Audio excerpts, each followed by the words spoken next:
ಕರ್ಮವೀಹ ಪರ ಸಾಧನವು ಕಷ್ಟಗಳನ್ನವ ದುಡಿವನೆ ತ್ಯಾಗಿ ಸೃಷ್ಟಿ ನಿಯಮದೊಳಗವನೇ ಹೋಗಿ.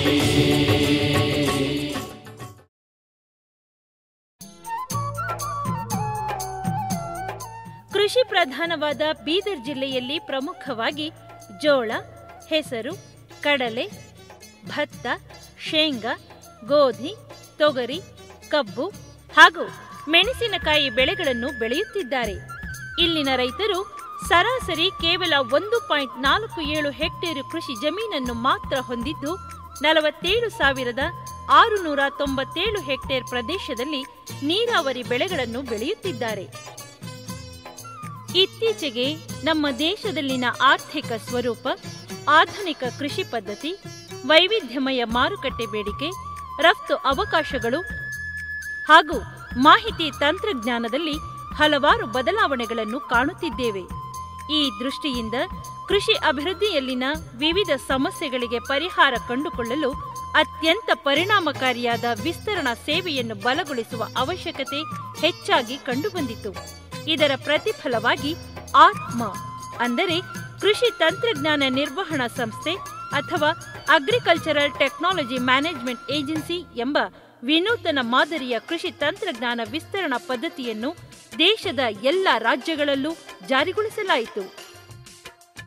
ಈ ಯೋಜನೆಯನ್ನು ಕಾರ್ಯಗತಗೊಳಿಸಲು ಭಾರತ ಸರ್ಕಾರ 90% ಮತ್ತು ರಾಜ್ಯ ಸರ್ಕಾರ 10% ವಂತಿಕೆಯನ್ನು ನೀಡುತ್ತವೆ. ಕೃಷಿ ಅಭಿವೃದ್ಧಿಯಲ್ಲಿ ತೊಡಗಿದ ಕೃಷಿ ಮತ್ತು ಕೃಷಿಗೆ ಸಂಬಂಧಿಸಿದ ಇಲಾಖೆಗಳ, ಕೃಷಿ ಸಂಶೋಧನಾ ಮತ್ತು ಕೃಷಿ ವಿಜ್ಞಾನ ಕೇಂದ್ರಗಳ, ಸ್ವಯಂ ಸೇವಾ ಸಂಸ್ಥೆಗಳ, ರೈತ ಪ್ರತಿನಿಧಿಗಳ ಮತ್ತು ಇತರೆ ಪಾಲುದಾರರನ್ನು ಒಳಗೊಂಡಂತಹ ಜಿಲ್ಲಾ ಮಟ್ಟದಲ್ಲಿ ಸ್ಥಾಪಿಸಲಾದ ವಿಕೇಂದ್ರೀಕೃತ ಹಾಗೂ ಸ್ವಯಂ ಪ್ರೇರಣೆ ಸಂಸ್ಥೆಯೇ ಆತ್ಮ. ಭಾರತ ಸರ್ಕಾರದ ಅಧಿಸೂಚನೆಯಂತೆ ಕರ್ನಾಟಕ ಸರ್ಕಾರ 2005-6 ಮತ್ತು 6-7ನೇ ಸಾಲಿನಲ್ಲಿ ಉತ್ತರ ಕರ್ನಾಟಕದ ಬೀದರ್, ಗುಲ್ಬರ್ಗಾ, ಬಿಜಾಪುರ, ಬೆಳಗಾಂ, ಹಾವೇರಿ ಮತ್ತು ಕೊಪ್ಪಳ ಜಿಲ್ಲೆಗಳಲ್ಲಿ ಈ ಆತ್ಮ ಯೋಜನೆಯನ್ನು ಜಾರಿಗೊಳಿಸಿದರು. ಈ ಒಂದು ರಾಜ್ಯ ಕೃಷಿ ನಿರ್ವಹಣೆ ಮತ್ತು ವಿಸ್ತರಣಾ ತರಬೇತಿ ಸಂಸ್ಥೆ ಉತ್ತರ ವಲಯವು ಕೃಷಿ ವಿಶ್ವವಿದ್ಯಾಲಯ ಧಾರವಾಡದಲ್ಲಿ ನಾವು ಇದನ್ನೇ ನಮ್ಮ ಈ ಕೃಷಿ ನಿರ್ದೇಶನಾಲಯದ ಅಡಿಯಲ್ಲಿ ಅನುಷ್ಠಾನಗೊಳಿಸಿ ಇದಕ್ಕೆ ತಕ್ಕ ಹಾಗೆ ನಾವು ಕೆಲಸ ಮಾಡ್ತಾಯಿದ್ದೇವೆ. 2009 ಮತ್ತು 10ನೇ ಸಾಲಿನಲ್ಲಿ ನಾವು ಸುಮಾರು 34 ವಿವಿಧ ವಿಷಯಗಳ ತರಬೇತಿಗಳನ್ನು 753 ವಿಸ್ತರಣಾ ಅಧಿಕಾರಿಗಳಿಗೆ ನಾವು ಕೈಗೊಂಡು ಇದರ ಲಾಭವನ್ನು ಅವರಿಗೆ ಮುಟ್ಟಿಸಿದ್ದೇವೆ. ಈ ರೀತಿ ರೈತರಿಗೆ ಅನುಕೂಲ ಆಗುವಂಥ ಒಳ್ಳೊಳ್ಳೆಯ ಒಂದು ಕಾರ್ಯಕ್ರಮಗಳನ್ನು ನಾವು ಇಲ್ಲಿ ಅಳವಡಿಸಿಕೊಂಡು ರೈತರ ಸರ್ವತೋಮುಖ ಅಭಿವೃದ್ಧಿಗಾಗಿ ಪ್ರಯತ್ನಿಸ್ತಾ ಇದ್ದೇವೆ. ಆತ್ಮ ಯೋಜನೆಯನ್ನು ಸಹಭಾಗಿತ್ವ ಪದ್ಧತಿಯಿಂದ ಜನರೊಂದಿಗೆ ವಿಸ್ತರಣಾ ಕಾರ್ಯಕರ್ತರು, ಕೃಷಿ ವಿಜ್ಞಾನಿಗಳು ಗ್ರಾಮದಲ್ಲಿಯೇ ಪೂರ್ವಭಾವಿ ಸಮೀಕ್ಷೆ ನಡೆಸಿ ಕೃಷಿ ಹಾಗೂ ಕೃಷಿಯೇತರ ಚಟುವಟಿಕೆಗಳಿಗೆ ಸಂಬಂಧಿಸಿದಂತೆ ರೈತರೊಡನೆ ಚರ್ಚಿಸಿ ಸಮಸ್ಯೆಗಳಿಗೆ ಅನುಗುಣವಾಗಿ ಯೋಜನೆಯನ್ನು ರೂಪಿಸುತ್ತಾರೆ. ನಂತರ ಇದನ್ನು ರಾಜ್ಯದ ಕೃಷಿ ಆಯುಕ್ತರಿಗೆ ಅನುಮೋದನೆಗಾಗಿ ಸಲ್ಲಿಸಲಾಗುತ್ತದೆ. ಈ ಯೋಜನೆಯಲ್ಲಿ ಕೃಷಿ ಇಲಾಖೆಯೊಂದಿಗೆ ತೋಟಗಾರಿಕಾ ಇಲಾಖೆ, ರೇಷ್ಮೆ ಇಲಾಖೆ, ಮೀನುಗಾರಿಕಾ ಇಲಾಖೆ, ಪಶುಸಂಗೋಪನಾ ಇಲಾಖೆಗಳು ಸಹ ಭಾಗವಹಿಸಿ ರೈತರ ಸರ್ವತೋಮುಖ ಅಭಿವೃದ್ಧಿಗಾಗಿ ಕಾರ್ಯನಿರ್ವಹಿಸುತ್ತಿವೆ. ಕರ್ನಾಟಕ ರಾಜ್ಯದಲ್ಲಿ ಕ್ರಿಸ್ತಶಕ 2005-6ನೇ ಸಾಲಿನಿಂದ ಆತ್ಮ ಯೋಜನೆ ಪ್ರಾರಂಭಗೊಂಡಿತು. ಪ್ರಾರಂಭಿಕ ಹಂತದಲ್ಲಿ ಬೀದರ್ ಜಿಲ್ಲೆಯನ್ನು ಸಹ ಯೋಜನೆಗೆ ಒಳಪಡಿಸಲಾಗಿತ್ತು. ಇತಿಹಾಸ ಪ್ರಸಿದ್ಧವಾದ ಬೀದರ್ ಜಿಲ್ಲೆ ರಾಜ್ಯದ ಉತ್ತರ ಶಿಖರದಲ್ಲಿದ್ದು 5 ತಾಲೂಕುಗಳಿಂದ ಕೂಡಿದೆ. ಸಾಮಾನ್ಯವಾಗಿ ಈ ಯೋಜನೆ ವಿಕೇಂದ್ರೀಕೃತ ಯೋಜನೆಯಾಗಿದ್ದು, ಈ ಯೋಜನೆ ಜಿಲ್ಲಾ ಮಟ್ಟದಲ್ಲಿ ಅಥವಾ ಈ ಜಿಲ್ಲೆಯಲ್ಲಿ ಆಗ್ತಕ್ಕಂಥ ರೈತರಿಗೆ ಯಾವುದೇ ಒಂದು ತಾಂತ್ರಿಕ ಅಡೆತಡೆಯಿದ್ದಲ್ಲಿ ಆ ಅಡೆತಡೆಗಳನ್ನು ಜಿಲ್ಲಾ ಮಟ್ಟದಲ್ಲಿ ನಿವಾರಿಸಿ ಆ ತಂತ್ರಜ್ಞಾನವನ್ನು ರೈತರಿಗೆ ನೇರವಾಗಿ ಮುಟ್ಟಿಸಿ ರೈತರ ಉತ್ಪಾದನೆಯಲ್ಲಿ ಪಾಲ್ಗೊಂಡು ಅವರ ಆರ್ಥಿಕ ಮಟ್ಟ ಮತ್ತು ಜೀವನ ಮಟ್ಟವನ್ನು ಸುಧಾರಿಸುವುದು ಈ ಯೋಜನೆಯ ಮುಖ್ಯ ಉದ್ದೇಶವಾಗಿರುತ್ತೆ. ಬೀದರ್ ಜಿಲ್ಲೆಯಲ್ಲಿ ರೈತರಲ್ಲಿ ಅಲ್ಲಿ ತಮ್ಮಲ್ಲಿರ್ತಕ್ಕಂಥ ಸಂಪನ್ಮೂಲವನ್ನು ಉಪಯೋಗಿಸಿಕೊಂಡು ಅತಿ ಕಡಿಮೆ ವೆಚ್ಚದಲ್ಲಿ ಕೃಷಿ ತಂತ್ರಗಳನ್ನು ಅತ್ಯಾಧುನಿಕ ತಂತ್ರಗಳನ್ನು ಬಳಸಿ ಹೆಚ್ಚಿನ ಉತ್ಪಾದನೆ ಮಾಡತಕ್ಕಂಥ ಒಂದು ಉಪಾಯ ರೈತರಿಗೆ ಹೇಳಿಕೊಡಲಾಗಿದೆ. ಬೀದರ್ ಜಿಲ್ಲೆಯಲ್ಲಿ ಆತ್ಮ ಯೋಜನೆಯ ಯಶಸ್ವಿ ಅನುಷ್ಠಾನಕ್ಕಾಗಿ ಯೋಜನೆಗೆ ಅನುಗುಣವಾಗಿ ಹಲವಾರು ಚಟುವಟಿಕೆಗಳನ್ನು ಹಮ್ಮಿಕೊಳ್ಳಲಾಯಿತು. ಆಧುನಿಕ ಕೃಷಿ ತಂತ್ರಜ್ಞಾನಗಳ ಬಗ್ಗೆ ಮಾಹಿತಿ ನೀಡುವ ಸಲುವಾಗಿ ಹಲವಾರು ತರಬೇತಿ ಕಾರ್ಯಕ್ರಮಗಳನ್ನು ಆಯೋಜಿಸಿದೆ. ಸಾಂಸ್ಥಿಕ ತರಬೇತಿ ಹಾಗೂ ಕ್ಷೇತ್ರ ಮಟ್ಟದ ತರಬೇತಿಗಳನ್ನು ಆಯೋಜಿಸಿದ್ದರಿಂದ ರೈತರಿಗೆ ಹೆಚ್ಚಿನ ಜ್ಞಾನಾರ್ಜನೆಯಾಯಿತು.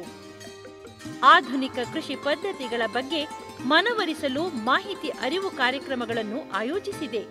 ಮಣ್ಣು ಪರೀಕ್ಷೆ, ಜೈವಿಕ ಗೊಬ್ಬರಗಳ ಬಳಕೆ, ಸಾವಯವ ಕೃಷಿ, ಕೃತಕ ಗರ್ಭಧಾರಣೆ ಮತ್ತಿತರೆ ವಿಷಯಗಳ ಬಗ್ಗೆ ಅರಿವು ಮೂಡಿಸಲಾಯಿತು.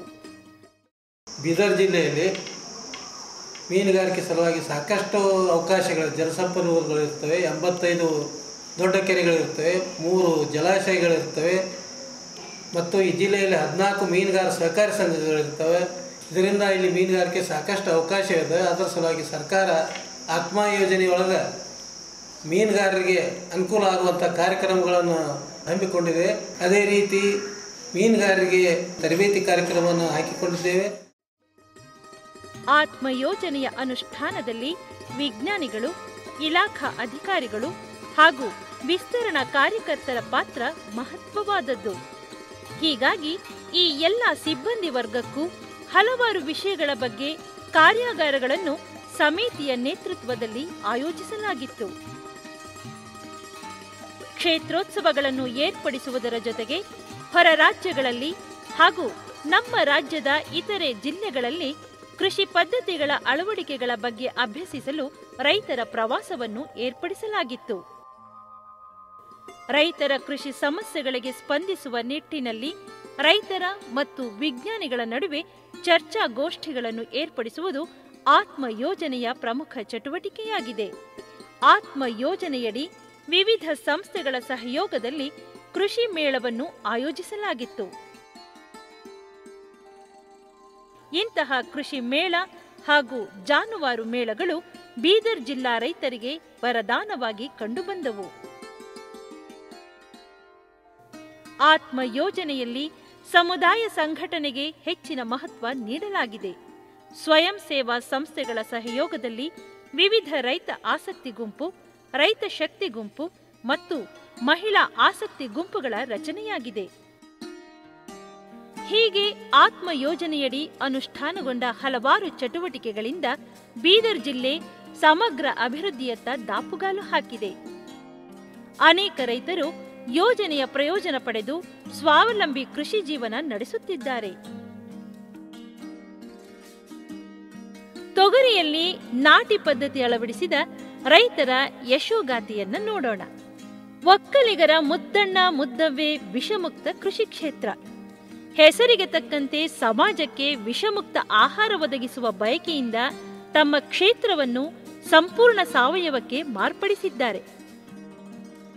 ಹುಮ್ನಾಬಾದ್ ತಾಲೂಕಿನ ಹುಡಗಿ ಗ್ರಾಮದ ರೈತ ಗುರುಲಿಂಗಪ್ಪ ಮೇಲ್ದೊಡ್ಡಿಯವರು ಲಭ್ಯವಿರುವ ಸಂಪನ್ಮೂಲಗಳನ್ನು ಬಳಸಿ ತಮ್ಮ ಜಮೀನಿನಲ್ಲಿ ಬೆಳೆಯುವ ಕಬ್ಬು, ತೊಗರಿ ಮತ್ತಿತರ ಬೆಳೆಗಳನ್ನು ಸಾವಯವ ವಿಧಾನಕ್ಕೆ ಅಳವಡಿಸಿದ್ದಾರೆ.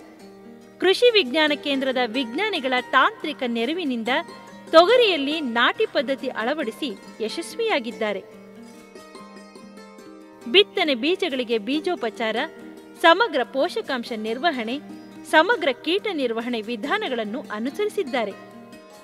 ಬೀಜಗಳನ್ನು ಬಿತ್ತನೆ ಮಾಡುವ ಬದಲು ಸಸಿಗಳನ್ನು ತಯಾರಿಸಿ 6x2 ಅಡಿ ಅಂತರದಲ್ಲಿ ನಾಟಿ ಮಾಡಿದ್ದಾರೆ. ಈ ವಿಧಾನವನ್ನು ಅನುಸರಿಸಿ ಉತ್ತಮ ಇಳುವರಿ ಹಾಗೂ ಆದಾಯ ಪಡೆದು ಇತರೆ ರೈತರಿಗೆ ಮಾದರಿಯಾಗಿದ್ದಾರೆ. ಸುಮಾರು 2000 ಹಿಡ್ಕೊಂಡು ಇಲ್ಲಿ ತನಕ ನಾವು ಸಹಾಯಕ ಕೃಷಿ ಮಾಡ್ತಾಯಿದ್ದೆವು. ಆತ್ಮ ಯೋಜನೆಯಲ್ಲಿ ನಮ್ಮನ್ನು ಈ ಕೃಷಿ ವಿಜ್ಞಾನ ಕೇಂದ್ರದವರು ತೊಗರಿಯನ್ನು ನಾಟಿ ಮಾಡಬೇಕಂತ ಪದ್ಧತಿಯನ್ನು ಅವ್ರು ಹೇಳಿಕೊಟ್ಟದಕ್ಕೆ ನಾವು ನಮ್ಮ ಹೊಲ ಪ್ರತ್ಯಕ್ಷ ಮಾಡಬೇಕಂತ ನಾವು ಟ್ರಯಲ್ ಮಾಡಿದಾಗ ಮೊದಲನೇ ವರ್ಷಕ್ಕೆ ನಾವು ಈ ಸಾವಯವ ಕೃಷಿಯಲ್ಲೇ 17 ಕ್ವಿಂಟಲು ಇವತ್ತು ನಾವು ತೊಗರಿ ಬೆಳೆ ಉತ್ಪಾದನೆ ಮಾಡೋಕ್ಕೆ ನಮಗೊಂದು ಅವಕಾಶ ಆಯಿತು.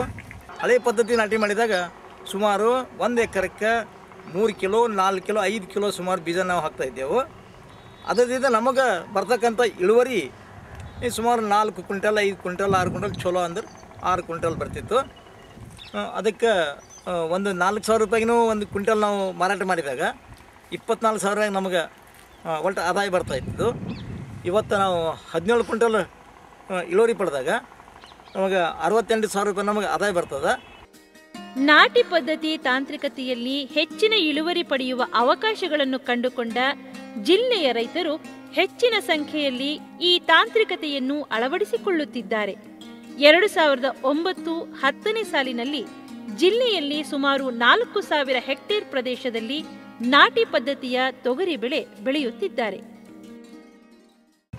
ನಮ್ಮದನ್ನು ಬೆಳೆ ನೋಡಿಕೊಂಡು ನಮ್ಮದು ಕ್ಷೇತ್ರೋತ್ಸವ ಪ್ರತಿ ವರ್ಷ ಕ್ಷೇತ್ರ ನೋಡಿಕೊಂಡು ಇಡೀ ನಮ್ಮ ಕರ್ನಾಟಕ, ಆಂಧ್ರ, ಮಹಾರಾಷ್ಟ್ರದ ರೈತರು ಸಹಿತ ಈ ನಮ್ಮ ತೋಟಕ್ಕೆ ಬಂದು ಸುಮಾರು 3,000-4,000 ರೈತರನ್ನು ಇದನ್ನು ನೋಡಿಕೊಂಡು ತಮ್ಮ ಹೊಲದಾಗೂ ಅಳವಡಿಸ್ಕೊಂಡು ಇದ್ರದ್ದು ಹೆಚ್ಚಿನ ಲಾಭ ಏನಂದ್ರೆ ಪಡಿತಾ ಇದ್ದಾರೆ. ಇದಕ್ಕೆ ಇವರು ಹನುಮಂತರಾವ್ ವೀರಶೆಟ್ಟಪ್ಪ ಪಾಟೀಲ, ಬನ್ನಳ್ಳಿ ಗ್ರಾಮದ ರೈತರು. ವೃತ್ತಿಪರ LIC ಏಜೆಂಟರಾಗಿದ್ದ ಇವರು ತಮ್ಮ ತಂದೆಯ ಮರಣಾನಂತರ ಕೃಷಿ ಕಸುಬನ್ನು ಮುಂದುವರೆಸಿದರು. ಆಧುನಿಕ ಪದ್ಧತಿಯಲ್ಲಿ ಕಬ್ಬಿನ ಬಿತ್ತನೆ, ಕಡಿಮೆ ಖರ್ಚಿನಲ್ಲಿ ಬಾಳೆ ಬೇಸಾಯ, ಮೇವು ಬೆಳೆ ಉತ್ಪಾದನೆ, ಹೈನುಗಾರಿಕೆ, ಎರೆಗೊಬ್ಬರ ಉತ್ಪಾದನೆ ಹೀಗೆ ವಿವಿಧ ಕೃಷಿ ಕಾರ್ಯಗಳಲ್ಲಿ ತಮ್ಮನ್ನು ತಾವು ತೊಡಗಿಸಿಕೊಂಡಿದ್ದಾರೆ. ಪಶುಸಂಗೋಪನಾ ಇಲಾಖೆಯ ಮಾರ್ಗದರ್ಶನದಲ್ಲಿ ಹೈನುಗಾರಿಕೆಯನ್ನು ಉಪಕಸುಬನ್ನಾಗಿ ಶುರು ಮಾಡಿದರು.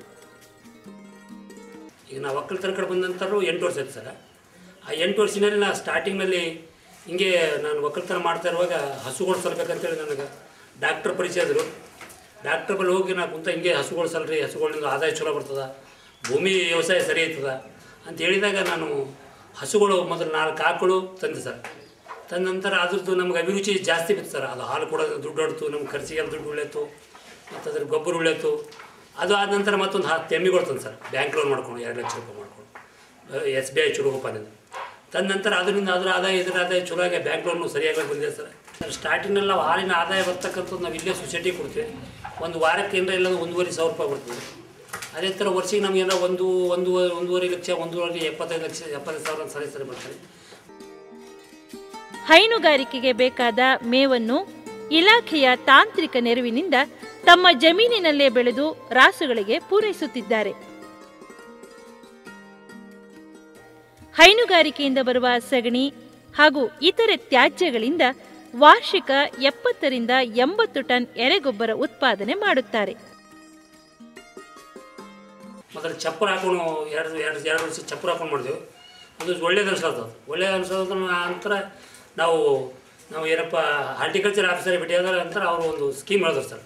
ಈ ಟೈಪ್ ಮಾಡಿದ್ರಿಂದ ನಿಮ್ಗೆ ಲೋನ್ ಕೊಡ್ತಾರೆ, ಸಬ್ಸಿಡಿ ಇದೆ ಅಂತೇಳಿ ಬೀದರ್ಗೆ ಹೋಗಿ KVK ಭೇಟಿ ಆಗಿರಂತ. ಅವ್ರು ಈ ನಮ್ಮನ್ನ ಎಲ್ಲ ಪ್ರೊಜೆಕ್ಟ್ ಮಾಡಿರ್ತಾರೆ. ಆ ನಂತರ ದೊಡ್ಡ ಪ್ರೊಜೆಕ್ಟ್ ಮಾಡಿ ಇದು ನಾವೇನಪ್ಪ ಎರೆಹುಳು ಘಟಕ ಸ್ಟಾರ್ಟ್ ಮಾಡ್ತಾರೆ. ಆ ಎರೆಹುಳು ಘಟಕ ಸ್ಟಾರ್ಟ್ ಮಾಡಿದ ನಂತರ ಅದನ್ನು ವರ್ಷಕ್ಕೆ 2 ಲಕ್ಷ ರೂಪಾಯಿ ಆದಾಯ ಮಾಡ್ತಾರೆ.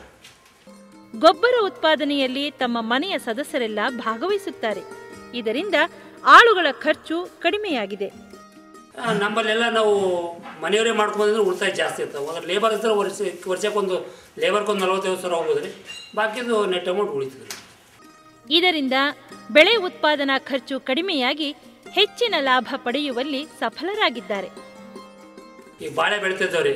ಬಾಳೆಗೆ ನಾವೆಲ್ಲ ಮೊದಲು ನಮ್ಗೆ ಐಡಿಯಾ ಇದೆ. ಈ ಗೊಬ್ಬರ ಬಂದ ನಂತರ ಬೇರೊಬ್ರು ನೋಡಿ ಇದೇ ಗೊಬ್ಬರ ಯೂಸ್ ಮಾಡಿ ಬಾಳೆ ಬೆಳಿತಿದ್ದೆವು. ಒಂದು ಗಿಡ 800 ರೂಪಾಯಿ ಮಾರ್ತಾಯಿದೆ ಸರ್ ನಮ್ಮ ಗಿಡ. ಈ ಸಾರಿ ನಾವು ಲಾಸ್ಟ್ ಇಯರ್ ರೀ 2 ಎಕರ್ನಲ್ಲಿ 2,70,000 ರೂಪಾಯಿ ಬಾಳೆಹಣ್ಣು ಮಾರಿದ್ದೆವು. ಈ ಸಾರಿ